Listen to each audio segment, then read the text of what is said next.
کے بعد اب آپ کے پاس اللہ کی عدالت میں عذر کی گنجائش نہیں ہے۔ فائدہ کیا ہے اس کا؟ اللہ تبارک و تعالیٰ فرماتے ہیں فَأَمَّا الَّذِينَ آمَنُوا بِاللَّهِ، رہے وہ لوگ جو ایمان لائے اللہ تبارک و تعالیٰ کے ساتھ، وَاعْتَصَمُوا بِهِ، اور اس قرآن کو اپنے سینے میں سما لیا۔ قرآن ایک بہت بڑی ڈگری ہے جس کے مقابلے میں دنیا کی کوئی ڈگری مقابلہ نہیں کر سکتی۔ کوئی دنیا کی ڈگری اس قرآن کے مقابلے میں نہیں ہے۔ جو بچے، جو بچیاں، جو طالب، جو طالبات قرآن کریم پڑھ رہی ہیں وہ بہت خوش نصیب ہیں کہ اللہ تبارک و تعالیٰ نے انہیں اپنی مقدس کتاب قرآن مجید کے لیے منتخب فرمایا ہے۔ اللہ تبارک و تعالیٰ فرماتے ہیں جن بندوں کے دل کے اندر یہ قرآن آ گیا، یعنی قرآن کی عزت آ گئی، قرآن کا مقام آ گیا، اور جن لوگوں نے قرآن کریم کی حیثیت کو مانا، قرآن کریم کو پڑھنے کے بعد، سمجھنے کے بعد اس کے اوپر عمل کیا،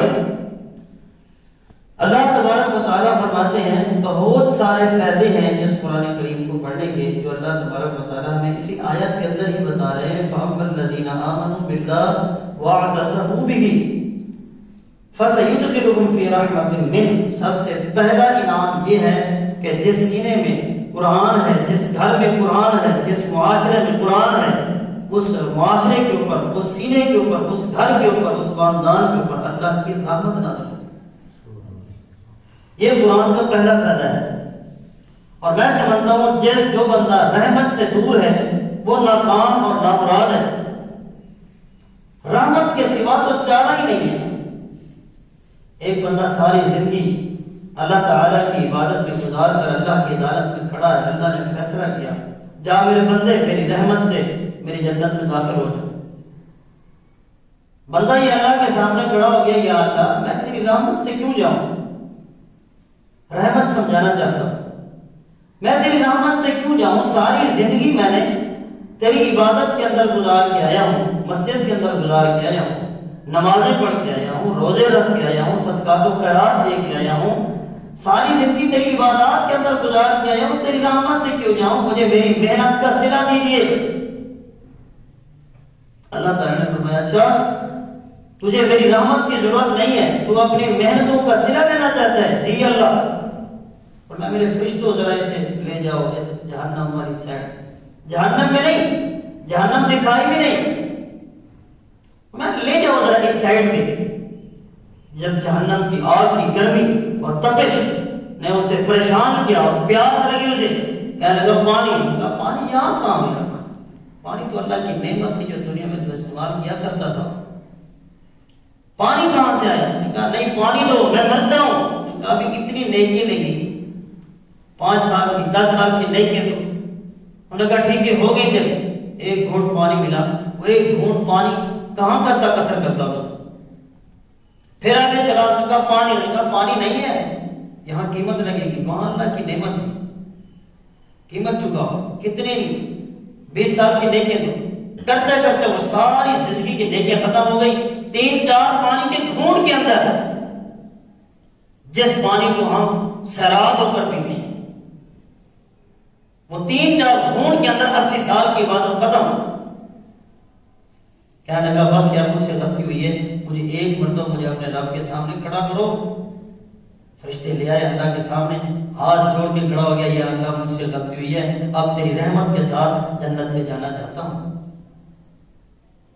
رحمت کے بغیر انسان کا چارہ ہی نہیں ہے، رحمت کے بغیر انسان نامراد ہے، ناکام ہے۔ اللہ تعالیٰ فرماتے ہیں جس سینے میں قرآن آ جائے ہم پہلا انعام اسے یہ دیتے ہیں کہ اس کے اوپر اپنی باران رحمت نازل کرتے ہیں، رحمت کی برکھا برسا دیتے ہیں۔ جس سینے میں قرآن ہو، خوش نصیب ہیں جن کے سینوں میں قرآن آ رہا ہے، جو قرآن پڑھتے ہیں، جو قرآن کی تلاوت کرتے ہیں، جو قرآن کی تلاوت کو سمجھنے کی کوشش کرتے ہیں۔ اللہ کی طرف سے آیا ہوا یہ خط، یہ لیٹر، یہ چٹھی جو ہمارے پاس آئی ہے، ہمیں زندگی گزارنے کے اصول جو اللہ تبارک و تعالیٰ نے ہمیں بتائے ہیں قرآن کریم کی صورت میں، وہ اسے پڑھتا ہے، اسے سمجھتا ہے، سمجھنے کے بعد وہ اس کے اوپر عمل کرتا ہے۔ اللہ فرماتے ہیں میری رحمت اس کے اوپر واجب ہو چکی ہے، کتنی مثالیں دوں آپ کو. اگر آپ تاریخ صحابہ اٹھائیں، میرے محبوب پیغمبر کا ایک صحابی ہے جس کا نام اسید بن حضیر ہے رضی اللہ تعالی عنہ. کہتا ہے میں ایک مرتبہ گھر کے اندر داخل ہوا اور میں حجرے کے اندر داخل ہوا، میں نے قرآن کریم کا صحیفہ اٹھایا اور قرآن کریم کی تلاوت کرنا شروع کر دی. سورۃ بقرہ الف لام میم ذالک الکتاب لا ریب فیہ ھدی للمتقین. اب وہ کہتا ہے جب میں نے قرآن کی تلاوت شروع کی تو صحن میں میرا ایک گھوڑا بندھا ہوا تھا، وہ اچھلنے لگا، کودنے لگا، جمپنگ کرنے لگا. کہتا ہے میں حیران ہوا، میں نے قرآن کریم کی تلاوت روک دی. جیسے میں نے قرآن کی تلاوت روکی وہ ٹھیک ٹھاک ہو گیا، سکون میں آ گیا، اس کی جمپیں ختم. تو کہہ رہا اس نے دوبارہ تھوڑی دیر بعد پھر میں نے تلاوت شروع کی، پھر وہی مار، پھر میں نے قرآن بند کیا اور تلاوت ختم کی، پھر وہ خاموش ہو گیا، حرکت کرنا، اچھلنا، کودنا رک گیا. تیسری بار پھر مجھے اندیشہ ہوا کہ میرا بیٹا صحن میں سویا ہوا ہے، یہ کہیں گھوڑا اچھلتے ہوئے، کودتے ہوئے، جمپنگ کرتے ہوئے میرے بیٹے کے اوپر پاؤں نہ رکھ دے اور اسے رو نہ ڈالے. اس اندیشے سے کہتا ہے میں باہر نکل، میں جیسے ہی باہر نکلا، اندھیری رات تھی، تو میری نظروں نے کیا دیکھا اچانک سے کہ کأنہ ذلت من السماء، روشنی لائٹیں تھی جو چھتری نما تھی، بڑی تیزی سے آسمان کی طرف جا رہی تھی. میں نے یہ سارا یہ وہ لائٹوں کا نظام دیکھا، بڑا حیران ہوا. پھر میں نے رات گزاری، صبح نبی پاک صلی اللہ علیہ وسلم کے پیچھے میں نے نماز پڑھی اور نماز پڑھنے کے بعد یہ سارا واقعہ میں نے نبی پاک علیہ السلام کو سنایا. اللہ کے رسول ایسے ایسے رات ہوا ہے، میں قرآن پڑھتا تھا، بڑا اچھلنے اور کودنے لگ جاتا، جیسے میں قرآن کی تلاوت بند کرتا وہ حرکتیں بند کر دیتا. اچانک سے میں باہر نکلا تو کیا دیکھتا ہوں کہ لائٹیں تھی چھتری نما، آسمان کی طرف تیزی سے گئی. نبی پاک علیہ السلام نے فرمایا اے حسین، کاش کہ تو ساری رات قرآن پڑھتا رہتا، قرآن پڑھتے پڑھتے تو روشنی کر دیتا، مدینہ کے سارے لوگ اپنی آنکھوں سے آسمان کی نوری جبال فرشتوں کو اپنی آنکھوں سے دیکھ لیتے. یہ قرآن کی برکت ہے، یہ قرآن رحمت ہے. فرمایا تو قرآن پڑھ رہا تھا، تیرے قرآن کو سننے کے لیے آسمان سے فرشتے سفر کر کے زمین پہ آئے تھے اور تیرا قرآن سن رہے تھے. جس قرآن کو آج ہم نہ پڑھتے ہیں نہ سنتے ہیں، نہ ہمارے پاس سننے کا ٹائم ہے اور نہ ہی ہم، بلکہ جمعے کے خطبات میں بھی اگر 5 7 10 منٹ خطیب اوپر کر دے تو ہماری نظریں کدوں کے اوپر ہوتی ہیں کہ خطیب صاحب آپ نے 5 منٹ 10 منٹ 15 منٹ اوپر کر دیا ہے. اللہ کے بندوں قرآن پڑھا جا رہا ہے. نبی پاک علیہ السلام کا اب آپ یہ موجودہ صورتحال آپ دیکھ رہے ہیں، آٹے کا بحران ہے، گندم کا بحران ہے، اور آپ دیکھیں سارا دن پوری دن پورا دن ہی لگا دیتے ہیں لائن میں کھڑے ہوئے صرف ایک 10 کلو کی تھیلی لینے کے لیے. پرواہ تک نہیں ہوتی. ایک تھیلی 10 کلو کی لینے کے لیے سارا دن گزار دیتے ہیں لائنوں میں کھڑے. یہی لوگ جب مسجد میں آتے ہیں تو تکلیف ہوتی ہے. وجہ کیا ہے؟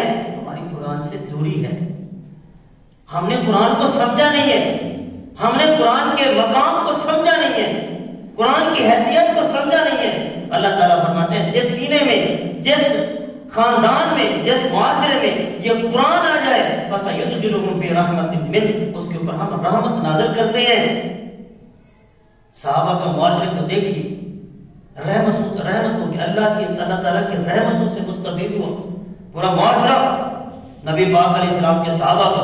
اور دوسرا اللہ فرماتے ہیں مفاضل، جس سینے میں قرآن آئے ہم اسے انعامات عطا کرتے ہیں، اسے عہدے عطا فرماتے ہیں.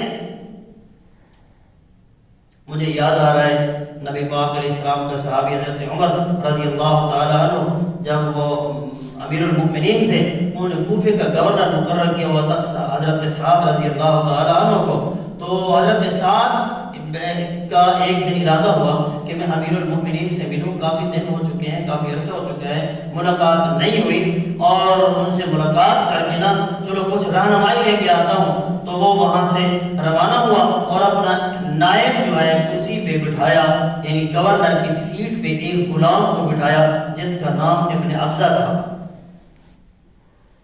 یہ وہاں سے روانہ ہو چکا. جب امیر المؤمنین کے ساتھ ملاقات ہوئی تو پہلے یہ سب سے پہلے سوال کیا امیر المؤمنین نے، حضرت عمر نے، سعد وہ تو جو گورنر تھا اور لوگوں کے فیصلے کرنے والا تھا، ایک حاکم میں نے مقرر کیا تھا، تجھے ایک عہدہ دیا تھا، اب تو ادھر آیا ہے تو اس سیٹ پہ کس کو بٹھا کے آیا ہے؟ یا لوگ پریشان ہوں گے، پبلک پریشان ہوگی؟ نہیں، امیر المؤمنین مسئلہ حل کر کے آیا، سیٹ پہ بٹھا کے آیا۔ کس کو؟ فرمایا ابن حمزہ کو۔ فرمایا وہ ابن حمزہ وہ جو غلام تھا؟ کہا جی امیر المؤمنین اس غلام کو سیٹ پہ بٹھا کے آیا ہوں۔ بڑے حیران ہوئے امیر المؤمنین، حضرت عمر بے اللہ کے بندے غلام کو تو گورنر کی سیٹ پہ بٹھا کے آیا ہے، اپنا نائب مقرر کر کے آیا ہے؟ کہا جی امیر المؤمنین۔ فرمایا وجہ بتاؤ۔ کہنے لگا امیر المؤمنین میں نے پورے کوفے کے اندر دیکھا ہے مجھے ابن حمزہ اس غلام سے زیادہ قرآن پڑھنے والا کوئی بندہ نظر نہیں آیا۔ قرآن سینے میں تھا، اللہ نے گورنر کی سیٹ عطا فرمائی۔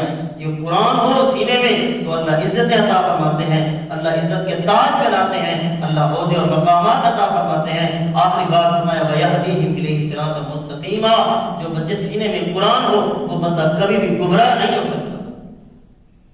قرآن ہو، قرآن کی قدر کرنے والا ہو، شرط وہی ہے وَأَمَّا الَّذِينَ آمَنُوا، اللہ کے اوپر ایمان ہو، وَاعْتَصَمُوا بِهِ، اور اس قرآن کے ساتھ تعلق مضبوط ہو، تو وہ بندہ کبھی بھی گمراہ نہیں ہو سکتا، نہ ہی دنیا کی کوئی طاقت اسے گمراہ کر سکتی ہے۔ سلسلۃ الصحیحہ کی روایت ہے قال النبی صلی اللہ علیہ وسلم ان هذا القرآن سبب طرفه بيد الله وطرفه بيديكم فتمسكوا فانكم لن تهلكوا ولن تضلوا بعده ابدا۔ اللہ کے رسول فرماتے ہیں قرآن کی مثال ایسے ہے جیسے ایک رسی ہے، ایک رسی کا ایک سرا اللہ کے ہاتھ میں ہے، لوگوں دوسرا سرا تمہارے ہاتھ میں ہے۔ فتمسکوا، اس قرآن کو مضبوطی سے تھامے رکھو، اس کے ساتھ تعلق کو مضبوط رکھو، اپنا تعلق قائم رکھو۔ دنیا کی کوئی طاقت نہ تمہیں راہ راست سے ہٹا سکتی ہے اور نہ تمہارے اوپر غالب آ سکتی ہے۔ 313 تھے جن کے سینے میں قرآن تھا، 1000 کے اوپر غالب آئے تھے۔ پوری تاریخ صحابہ اٹھائیے، تاریخ اسلام اٹھائیے، اللہ کی قسم جنگوں کے یہ مواقع دیکھیے، فتوحات کا سلسلہ کھولیے، آپ کو مسلمان جن کے سینے میں قرآن تھا وہ تھوڑے نظر آئیں گے، کافر زیادہ تعداد میں ہوں گے۔ اللہ اکبر کبیرہ، یہ تھوڑے زیادہ کے اوپر غالب آ رہی ہیں۔ وجہ کیا تھی؟ سینے میں قرآن تھا، نہ اللہ کے ساتھ ایمان کامل تھا۔ اگر سینے میں قرآن ہو، قرآن کے ساتھ تعلق مضبوط ہو، اللہ کی رحمت بھی آئے گی۔ سینے میں قرآن موجود ہو، اللہ عزتوں کے تاج بھی پہناتا ہے۔ سینے میں قرآن موجود ہو، اللہ صراط مستقیم بھی دکھاتا ہے، گمراہ نہیں ہونے دیتا ایسے بندے کو جس سینے میں قرآن ہو۔ اللہ تبارک و تعالی سے دعا ہے الہ العالمین ہمیں اس یہ عظیم کتاب پڑھنے، سمجھنے اور اس کے اوپر عمل کرنے کی توفیق عطا فرمائے۔ هذا ما عندي وآخر دعوانا الحمد لله رب العالمين۔